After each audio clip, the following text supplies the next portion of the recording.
Hi everyone, and welcome to It's Chow Time. My name is Chow, and today's recipe is apple pie. Apple pie is a very traditional dessert that can be used for all occasions. The ingredients you're going to need will be flour, sugar, salt, cinnamon, nutmeg, butter, and apples, preferably tart ones. Now for the pie crust, you can either buy a store-bought one or you can make one yourself. I will be showing both this time. If you're making the pie crust yourself, the ingredients you will be needing are 2.5 cups of flour, 1 tablespoon of sugar, 3/4 teaspoon of salt, 1 cup of chilled unsalted butter, and about 6 tablespoons of cold water. Now the reason why you want pastry dough to be, or any kind of pastry dough to be cold, is so that the fat or the butter will be able to stay solid as you fold in the dough. This will create pockets of cold butter into the dough so that when it's baked, it will make a flaky crust. Make sure you exactly measure out 2.5 cups of flour.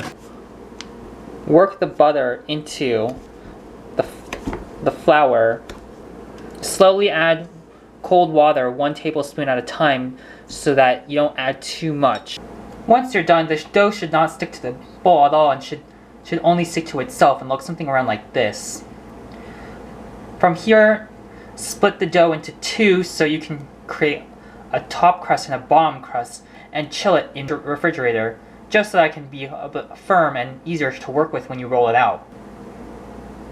Once it's been chilled, roll out the dough so that it's able to cover your pie dish. Once your pie crust is made, you'll want to prepare the filling. First, preheat the oven to 425 degrees Fahrenheit. For the filling, you'll need 8 cups of chopped apples, 1/4 teaspoon of salt, 1/2 teaspoon of nutmeg, 1/2 teaspoon of cinnamon, 1/4 cup of flour, and 1/2 cup of sugar, and 2 tablespoons of butter. You can peel your apples a couple of ways. You can first either use a knife, or you can use a vegetable peeler. If you use a vegetable peeler, it's quite simple.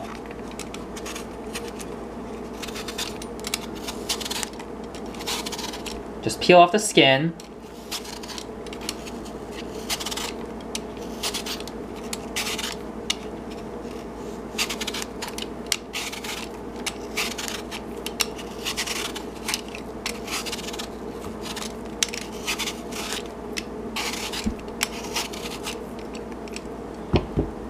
And you're done. If you don't have a vegetable peeler, you can use a knife.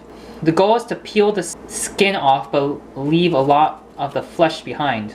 Once peeled, you'll want to slice your apples into smaller pieces.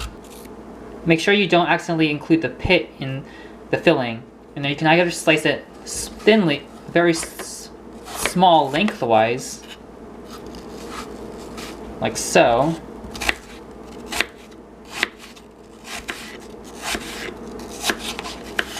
Or you can cut them into smaller pieces.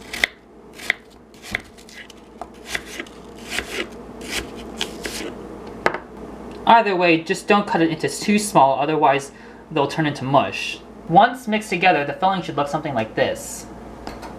Add this to your bottom crust first.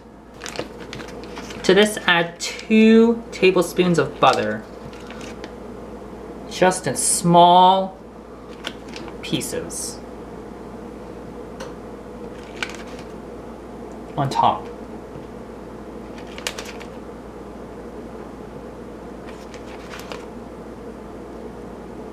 And then take your top and drape it over. Just use the dough to fix any gaps. Press together the 2 crusts at the pie edge, at the edge of the pie tin. Remove any of the excess pie dough so that it ends at the edge of the pie tin. You can also use a knife to cut the excess pie dough away.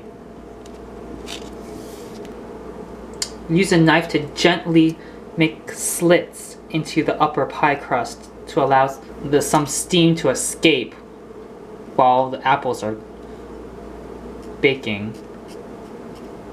And cover the edges with some tin foil. The edges of the pie doesn't burn. Finally, bake in the oven at 425 degrees Fahrenheit for 40 to 50 minutes or until golden brown. Again, if you're using a store-bought one, they usually come with 2 crusts, 9-inch crusts. Again, put in the filling. Add around 2 tablespoons of butter and put the top on and gently remove the tin from the crust and press the edges together to form a seal. Once the pie is done baking, it should look something like this. Here we have the pie crust that I handmade, and this is the one that was a store-bought. All that's left to do is to get a slice and enjoy. This has been apple pie. If you like what you see or you'd like to see something else, please leave a comment below. Thank you for watching, and I hope to see you next time.